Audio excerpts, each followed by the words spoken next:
नमस्कार, आकाशवाणी से प्रस्तुत है समाचार प्रभात।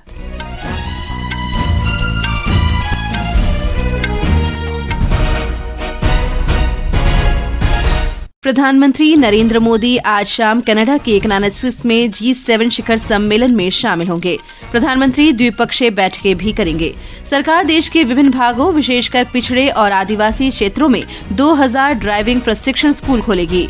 वित्तीय कार्रवाई कार्यबल FATF ने पहलगाम आतंकी हमले की निंदा की, कहा ये वित्तीय सहायता के बिना संभव नहीं। अमेरिका के राष्ट्रपति डोनाल्ड ट्रंप ने ईरान और इजरायल के बीच बढ़ते तनाव को देखते हुए सभी से तेहरान छोड़ने को कहा। और FIH हॉकी प्रो लीग में भारतीय महिला टीम आज लंदन में अर्जेंटीना के साथ खेलेगी।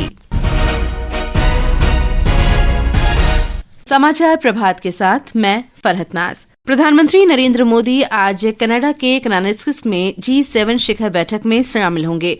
वे आज सवेरे कनाडा में कैलगरी पहुंच गए हैं। प्रधानमंत्री G7 शिखर सम्मेलन में लगातार छठी बार भाग ले रहे हैं। कनाडा के प्रधानमंत्री मार्क कार्नी के निमंत्रण पर कनाडा की 2 दिन की यात्रा के दौरान श्री मोदी शिखर बैठक से अलग कई द्विपक्षीय बैठकें भी करेंगे। हमारे संवाददाता ने बताया है कि प्रधानमंत्री G7 और आमंत्रित देशों के नेताओं तथा अंतर्राष्ट्रीय संगठनों के प्रमुखों के साथ वैश्विक मुद्दों पर विचार विमर्श करेंगे। G7 विश्व की 7 उन्नत अर्थव्यवस्थाओं France, America, Britain, Germany, Japan, Italy, Canada और यूरोपीय संघ का एक अनौपचारिक समूह है। इसके सदस्य वैश्विक आर्थिक और भू राजनीतिक मुद्दों पर चर्चा करने के लिए हर वर्ष G7 शिखर सम्मेलन में मिलते हैं। इस वर्ष इस सम्मेलन के फोकस क्षेत्रों में समुदायों और विश्व की रक्षा, ऊर्जा सुरक्षा का निर्माण और डिजिटल परिवर्तन में तेजी लाने के साथ साथ भविष्य की साझेदारी को सुरक्षित करना शामिल है। पिछले कुछ वर्षों में भारत को G7 शिखर सम्मेलन के आउटरीच सत्र में नियमित रूप से आमंत्रित किया जाता रहा है। भारत ने पिछले शिखर सम्मेलनों में हमेशा ग्लोबल साउथ से जुड़े मुद्दों को सामने लाया है। पिछले वर्ष इस सम्मेलन में प्रधानमंत्री मोदी ने आर्टिफिशियल इंटेलिजेंस, ऊर्जा, अफ्रीका और भूमध्य सागर जैसे महत्वपूर्ण विषयों पर चर्चा करने के लिए अन्य आमंत्रित देशों के साथ भाग लिया था। सुपर्णा सैकिया के साथ आनंद कुमार, आकाशवाणी समाचार, दिल्ली। इससे पहले कल भारत और साइप्रस ने सभी प्रकार के आतंकवाद की निंदा की है। दोनों देशों ने सीमा पार आतंकवाद का मुकाबला करने के लिए एक व्यापक और समन्वित कार्रवाई की आवश्यकता पर बल दिया। आतंकवाद, ड्रग्स और आर्म्स की तस्करी की रोकथाम के लिए हमारी एजेंसीज के बीच रियल टाइम इंफॉर्मेशन एक्सचेंज का मैकेनिज्म तैयार किया जाएगा। हम दोनों सहमत हैं कि हमारे आपसी व्यापार और निवेश में बहुत पोटेंशियल है। श्री मोदी ने संयुक्त राष्ट्र सुरक्षा परिषद में भारत की स्थायी सदस्यता के लिए साइप्रस के निरंतर समर्थन का स्वागत किया। प्रधानमंत्री ने पश्चिम एशिया और यूरोप में संघर्षों पर भी चिंता व्यक्त की। सरकार ने देश के अलग अलग भागों में 2000 ड्राइविंग प्रशिक्षण स्कूल खोलने का निर्णय लिया है। नई दिल्ली में एक कार्यक्रम में केंद्रीय सड़क परिवहन और राजमार्ग मंत्री नितिन गडकरी ने कहा कि ये प्रशिक्षण स्कूल देश के पिछड़े और जनजातीय क्षेत्रों में खोले जाएंगे। उन्होंने कहा कि इससे युवाओं के लिए रोजगार के अवसर उपलब्ध होंगे। श्री गडकरी ने कहा कि देश में करीब 22 लाख ड्राइवरों की कमी है। अभी ट्रक ड्राइवर के लिए ये भी 18-18, 16-16 घंटे चलाते हैं। विदेशों में ऐसी सिस्टम है कि वो कार्ड डालता है और 8 घंटे हुए कि उसको उतरना ही पड़ता है, गाड़ी चालू नहीं होती। अब वो ला रहे हैं हम लोग। इसके बाद ट्रक और बसेस में कार्ड सिस्टम होगी। 8 घंटे हो गए तो गाड़ी चलेगी। सुप्रीम कोर्ट का भी एक निर्णय आया है। देश में 22 लाख ड्राइवरों की कमी है, तो हम 2000 ड्राइविंग ट्रेनिंग स्कूल हिंदुस्तान के अलग अलग जगह पर खोल रहे हैं, विशेष रूप से socially economically backward tribal area में, पिछड़े हुए क्षेत्र में, ताकि वहाँ के युवा ड्राइविंग सीखे और उनको रोजगार मिले। श्री गडकरी ने ये भी कहा कि उनके मंत्रालय ने सड़क दुर्घटनाओं को कम करने के लिए कई कदम उठाए हैं। उन्होंने लोगों से यातायात नियमों का पालन करने का आग्रह किया। ये समाचार आकाशवाणी से प्रसारित किए जा रहे हैं। ताज़ा समाचार जानने के लिए आप हमारे social media handle X @AIR News Hindi को फॉलो कर सकते हैं। समाचार प्रभात में आपका फिर स्वागत है। वित्तीय कार्रवाई कार्यबल FATF ने पहलगाम आतंकी हमले की निंदा की है और कहा है कि यह हमला वित्तीय सहायता के बिना संभव नहीं हो सकता।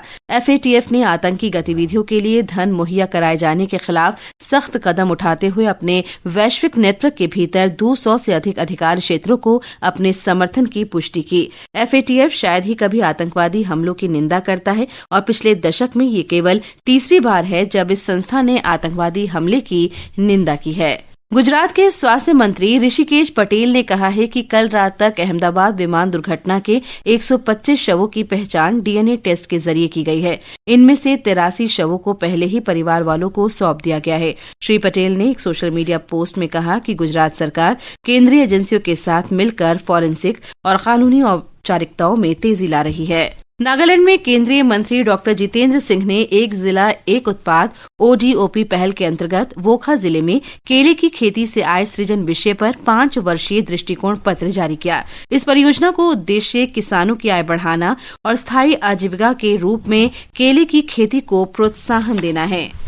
अमेरिका के राष्ट्रपति डोनाल्ड ट्रंप ने ईरान और इजराइल के बीच बढ़ते तनाव को देखते हुए सभी लोगों से तेहरान छोड़ने का अनुरोध किया है। हालांकि राष्ट्रपति ने इस बारे में ज्यादा जानकारी नहीं दी है। तेहरान में करीब 1 करोड़ लोग रहते हैं। श्री ट्रंप ने सोशल मीडिया पोस्ट में कहा कि ईरान परमाणु हथियार नहीं रख सकता। इस बीच संयुक्त राष्ट्र परमाणु निगरानी संस्था के प्रमुख ने ईरान के सबसे बड़े यूरेनियम संवर्धन केंद्र को काफी नुकसान होने की पुष्टि की है। ईरान की राष्ट्रीय प्रसारण agency Islamic Republic of Iran broadcasting Israel हमले के चपेट में आ गया है।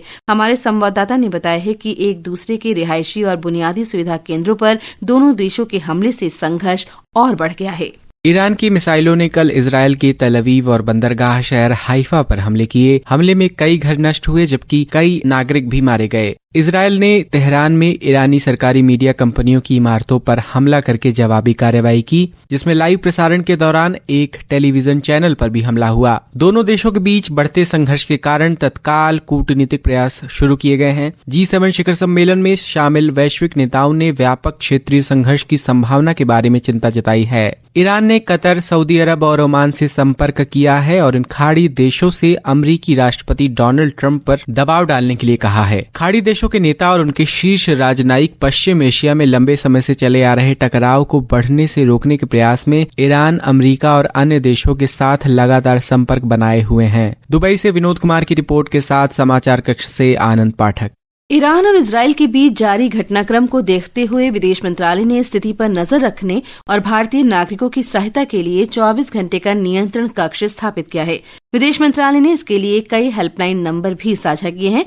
इनमें टोल फ्री नंबर 1800-118-797 और 911123012113 नंबर शामिल है। नंबर एक बार फिर सुन लें, 1800-118-790 और 911123012113।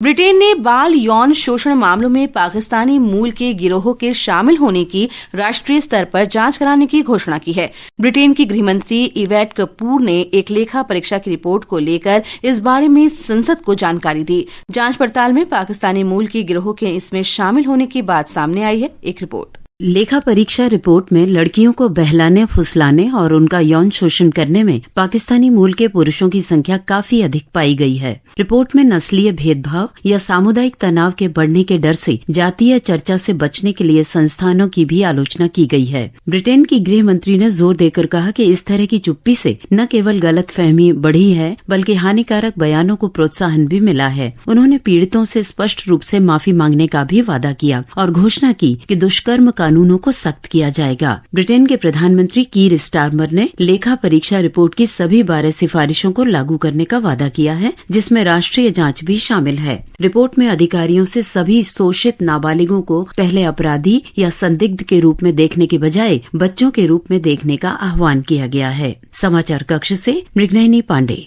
आज दुनिया भर में विश्व मरुस्थलीकरण एवं सूखा रोकथाम दिवस मनाया जा रहा है। ये भूमि क्षरण को रोकने के प्रयासों को बढ़ावा देने के लिए मनाया जाता है। ये दिवस संयुक्त राष्ट्र मरुस्थलीकरण रोकथाम तथा सभा सचिवालय की अगुवाई में मनाया जा रहा है। इस वर्ष का विषय है भूमि क्षरण रोकें, अवसरों का लाभ उठाएं।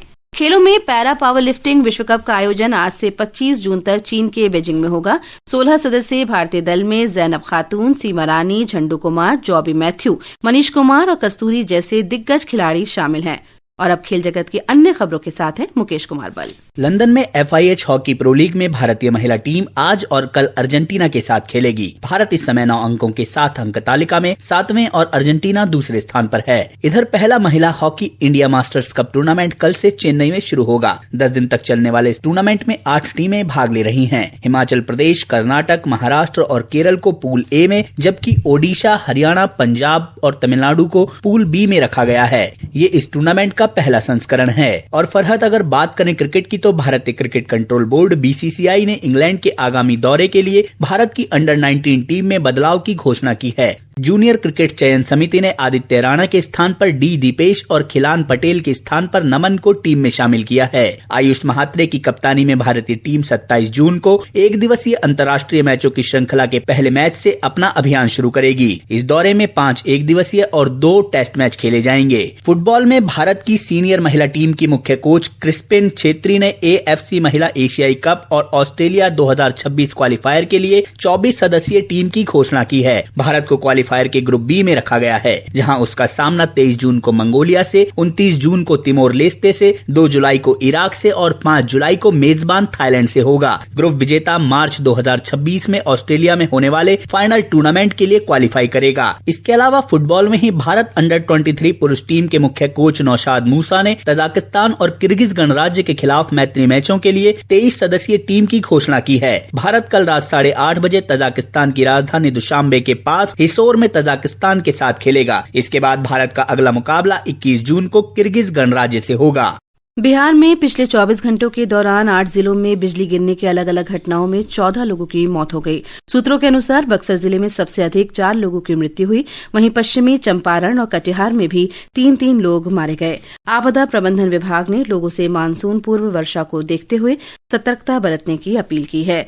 वहीं कर्नाटक के कई जिलों में विशेषकर तटीय क्षेत्रों में हो रही मूसलाधार वर्षा के कारण 3 लोगों के मारे जाने की खबर है। मौसम विभाग ने बृहस्पतिवार तक कर्नाटक, कोंकण और गोवा में कुछ स्थानों पर मूसलाधार वर्षा का अनुमान व्यक्त किया है। विभाग ने दिल्ली NCR समेत हरियाणा, पंजाब और उत्तर प्रदेश में शुक्रवार तक तूफान के साथ हल्की से मध्यम वर्षा होने का भी अनुमान व्यक्त किया है। ये समाचार हमारी वेबसाइट www.newsonair.gov.in पर प्रकाशित किए जा रहे हैं। और अब आज के समाचार पत्रों की सुर्खियों के साथ हैं रवि कुमार। धन्यवाद फरहत। इजराइल और ईरान में 4 दिनों से जारी संघर्ष की खबरें सभी अखबारों के पहले पन्ने पर प्रकाशित हुई हैं। दैनिक जागरण की सुर्खी है, इजराइल पर ईरानी मिसाइलों का कहर, तेहरान के रेडियो टीवी भवन पर हमला, कई पत्रकारों की मृत्यु। जातीय जनगणना की तैयारी पूरी, राज्यों की भी सूचियों का होगा इस्तेमाल, जनसत्ता की खबर है। एयर इंडिया ड्रीमलाइनर में फिर आई तकनीकी खराबी, समस्या का पता लगने पर वापस हांगकांग लौटना पड़ा। देशबंधु सहित कई अखबारों की सुर्खी है। 116 साल के इतिहास में पहली बार ब्रिटेन की खुफिया एजेंसी MI6 में महिला प्रमुख। प्रधानमंत्री स्टॉर्मर ने 47 साल की ब्लेज मैट्रेवली को सौंपी कमान। रात की शिफ्ट से महिलाओं में अस्थमा का खतरा ज्यादा, शरीर होता है प्रभावित, हार्मोन में अधिक बदलाव होने की संभावना। हिंदुस्तान ने सेहत शीर्षक से ये खबर प्रकाशित की है। दैनिक भास्कर ने मौसम वाणी से खबर प्रकाशित की है। पत्र लिखता है, मानसून 21 दिन का ब्रेक लेकर आगे बढ़ा, मध्य प्रदेश और गुजरात में दस्तक दी, अगले 2 दिन में बिहार, झारखंड, उत्तर प्रदेश, बंगाल पहुंचेगा। धन्यवाद रवि। और अंत में मुख्य समाचार एक बार फिर। प्रधानमंत्री नरेंद्र मोदी आज शाम कनाडा के कनानास्किस में G7 शिखर सम्मेलन में शामिल होंगे। प्रधानमंत्री द्विपक्षीय बैठकें भी करेंगे। सरकार देश के विभिन्न भागों, विशेषकर पिछड़े और आदिवासी क्षेत्रों में 2000 ड्राइविंग प्रशिक्षण स्कूल खोलेगी। वित्तीय कार्रवाई कार्यबल FATF ने पहलगाम आतंकी हमले की निंदा की, कहा ये वित्तीय सहायता के बिना संभव नहीं। अमेरिका के राष्ट्रपति डोनाल्ड ट्रंप ने ईरान और इजराइल के बीच बढ़ते तनाव को देखते हुए सभी से तेहरान छोड़ने को कहा। और FIH हॉकी प्रो लीग में भारतीय महिला टीम आज लंदन में अर्जेंटीना के साथ खेलेगी। इसके साथ ही समाचार प्रभात का ये अंक समाप्त हुआ। नमस्कार।